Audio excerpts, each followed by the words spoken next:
Assalamualaikum warahmatullahi wabarakatuh. Halo teman-teman, gimana nih kabarnya?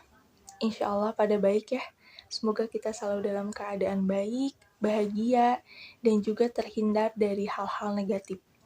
Nah, pada video ini saya di sini ingin mengajak kalian nih untuk membahas mengenai narkoba.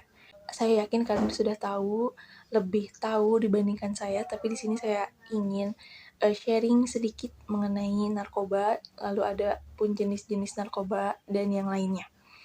Jadi untuk materi yang saya akan bahas dalam video ini, yang pertama ada definisi narkoba, yang kedua ada jenis-jenis narkoba, yang ketiga ada penggolongan dari narkoba, yang keempat itu ada kelompok yang rawan dalam penyalahgunaan narkoba, dan yang terakhir ada efek dari penggunaan ataupun penyalahgunaan narkoba. Nah, baik. Yang pertama itu ada definisi narkoba. Ini saya munculkan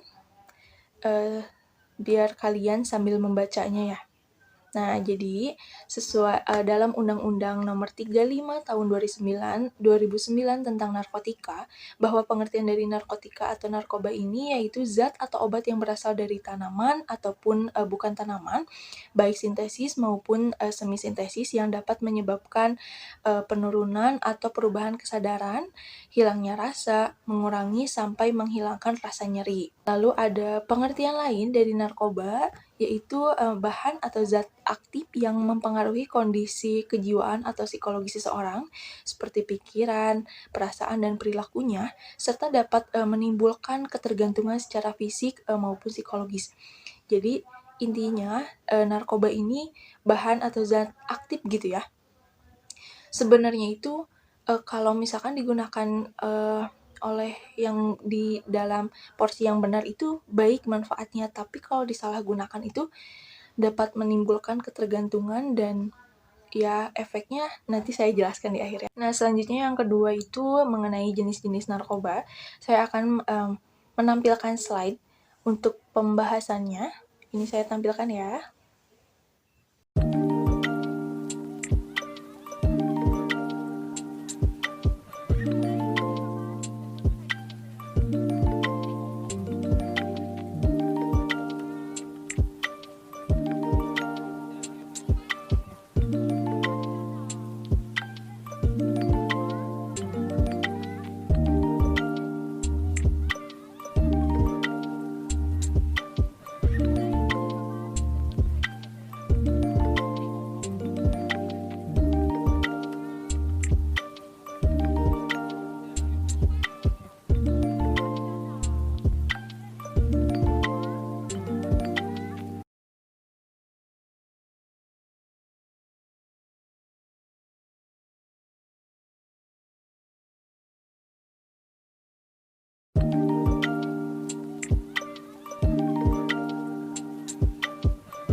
Gimana nih teman-teman mengenai jenis-jenis narkoba, apakah bisa dipahami?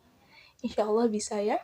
Baik, kita langsung membahas poin selanjutnya mengenai penggolongan narkotika atau penggolongan narkoba. Yang pertama, ada narkotika golongan 1. Jadi golongan ini itu tidak digunakan untuk kepentingan pelayanan kesehatan. Jadi hanya digunakan untuk pengembangan ilmu pengetahuan dan juga teknologi. Nah, untuk contoh dari narkotika golongan 1 ini yaitu ganja, heroin, kokain, sabu, ekstasi, dan juga hasis. Seperti itu ya. Lalu, untuk narkotika golongan kedua, sebelah sini. Untuk narkotika golongan kedua itu digunakan, golongan ini tuh digunakan dalam pengobatan, terus memiliki potensi tinggi mengakibatkan ketergantungan. Untuk contoh narkotika golongan 2 ini yaitu morfin dan pethidin. Lalu yang selanjutnya untuk golongan 3, Nah, untuk golongan 3, golongan ini tuh digunakan dalam pengobatan, memiliki potensi ringan dan dapat mengakibatkan ketergantungan, sama kayak narkotika golongan 2 tadi ya. Nah, untuk contoh narkotika golongan 3 ini ada kodein dan dionim. Jadi dionim ini obat-obatan yang mengandung morfin, seperti itu ya. Nah, kita langsung bahas ke poin ketiga, yaitu tentang kelompok yang rawan dalam penyalahgunaan narkoba ini ya. Jadi, yang pertama itu ada pelajar atau mahasiswa, yang kedua itu pekerja, baik laki-laki maupun perempuan, lalu yang ketiga itu ada wanita pekerja seks, lalu yang keempat ada anak jalanan. Nah, menurut riset 70% adalah yang kelompok yang rawan dalam penyalahgunaan narkotika ini 70% adalah pelajar dan juga mahasiswa. Kenapa? Karena di sini kan mereka masih dalam masa tahap remaja gitu. Jadi kan di sini pengertian remaja itu kan adalah kelompok usia peralihan dari masa kanak-kanak ke masa dewasa gitu ya. Jadi pada masa remaja ini sedang mencari jati diri dan cenderung mengidentifikasi diri dengan kelompoknya gitu. Nah, oleh karenanya lingkungan sebaya, keluarga, dan sekolah menjadi faktor penting dalam memperkuat pribadi remaja, terutama siswa dalam pergaulan yang baik. Jadi kalian ya yang masih siswa ataupun yang masih remaja itu penting banget untuk mencari pergaulan yang baik gitu. Karena sifat labil siswa itu kan dapat dimanfaatkan nih oleh pihak-pihak yang tidak bertanggung jawab gitu. Salah satunya ya ini pengedar narkoba. Jadi untuk memancing rasa ingin tahu pada hal-hal baru seperti narkoba dan perasaan hebat apabila berani memakainya gitu. Jadi kayak kalau misalkan nih gue berani nih makainya, berarti jadi dia tuh kayak merasa hebat padahal itu tuh salah gitu ya. Jadi dia mikirnya dia hebat, dia keren, padahal itu salah besar. Dan hal inilah yang harus menjadi perhatian semua pihak, yakni untuk selalu memberikan dan menciptakan lingkungan yang baik, sehingga siswa dapat mengembangkan kepribadiannya menjadi individu yang kuat, gitu ya. Nah, adapun ciri remaja yang gampang, yang rawan dalam penyalahgunaan narkoba ini, contohnya seperti yang selalu merasa galau, ingin mempunyai keingintahuan yang tinggi, lalu emosinya masih tinggi, susah untuk dikendalikan gitu ya, lalu cenderung untuk melawan otoritas, lalu pergaulan atau keterikatan dengan kelompok sebayanya itu. Jadi itu harus lebih diperhatikan ya. Lalu remaja yang berisikonya itu remaja yang mudah kecewa, yang agresif, perasaan rendah diri, remaja yang tidak diterima oleh masyarakat, lalu bersifat otoritas, mudah bosan atau jenuh, bergaul dengan lingkungan yang rentan menyalahgunakan narkoba ini, dan sudah merokok di usia dini, karena itu sebuah bukan percikan sih, kayak percikan awal gitu kan. Kalau misalkan udah ngerokok pasti kayak ingin nyoba-nyoba yang lainnya gitu, ke tahap yang lebih lagi gitu, seperti narkoba ini gitu ya teman-teman.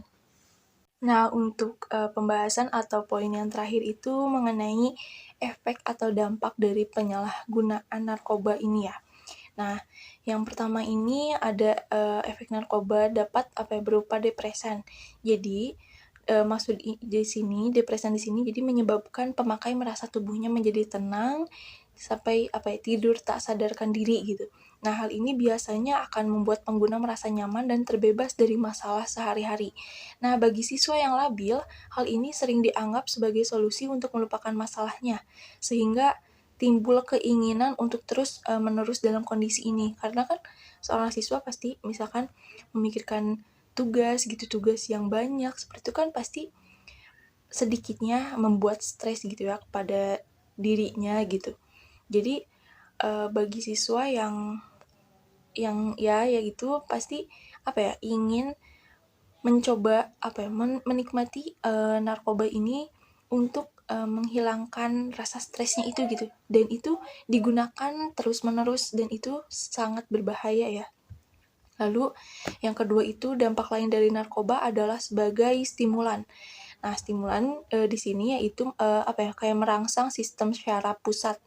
Jadi pengguna biasanya itu akan merasa sangat bersemangat dan muncul keberanian, serta tidak mudah lelah gitu. Jadi kondisi ini tuh banyak diinginkan terutama oleh mereka yang memiliki kecenderungan sebagai orang yang tertutup dan pemalu. Nah, efek obat ini sering menjadi alasan untuk mereka mengkonsumsinya gitu agar dapat tampil lebih percaya diri. Seperti itu ya. Jadi ya maksudnya kita bisa cari cara lain gitu untuk mengubah diri kita lebih percaya diri lagi dan jangan ketergantungan dengan obat ini gitu. Kan bisa nih kita cari cara lain seperti itu ya. Nah, lalu yang terakhir, efeknya itu ada efek halusinogen. Jadi akan menyebabkan pengguna mengalami gangguan berpikir dan munculnya rasa takut yang berlebih gitu. Jadi pada kondisi ini pada kondisi parah itu akan menyebabkan gangguan mental, muncul rasa curiga berlebihan dan tidak ingin bergaul, dan itu ya udah bahaya gitu ya kalau misalkan udah gangguan mental health-nya terganggu, lalu muncul rasa curiga yang berlebihan dan tidak ingin bergaul lagi, dan itu sangat bahaya ya. Jadi kan maksudnya kan kita hidup untuk bergaul, kita hidup untuk bersosialisasi gitu kan. Kalau misalkan curiga terus berlebihan terus menerus itu kan capek juga ke kitanya gitu, kayak capek juga diri sendiri ke kitanya gitu ya. Teman-teman, mungkin sekian yang dapat saya sharing mengenai narkoba ini.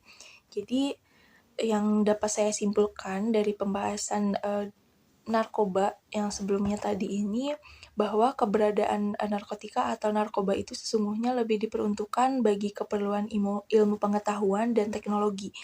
Selain itu, narkoba juga sebagai bahan obat-obatan di bawah pengawasan dokter. Yang harus kita ingat, yang perlu digarisbawahi, bahwa narkoba ini sebagai bahan obat-obatan di bawah pengawasan dokter ya, di bawah pengawasan dokter. Sehingga bahan-bahan narkotika itu tidak boleh disalahgunakan untuk keperluan di luar maksud tersebut gitu. Jadi kayak jangan menggunakan narkoba secara sembarangan dan harus di bawah pengawasan dokter. Jadi jangan semena-mena untuk menggunakannya. Seperti itu ya teman-teman. Semoga bisa kalian pahami, semoga bisa bermanfaat untuk kalian. Mohon maaf bila masih banyak kekurangan dan kesalahan, karena kebenaran hanya milik Allah Subhanahu wa Ta'ala. Terima kasih atas perhatiannya. Wassalamualaikum warahmatullahi wabarakatuh.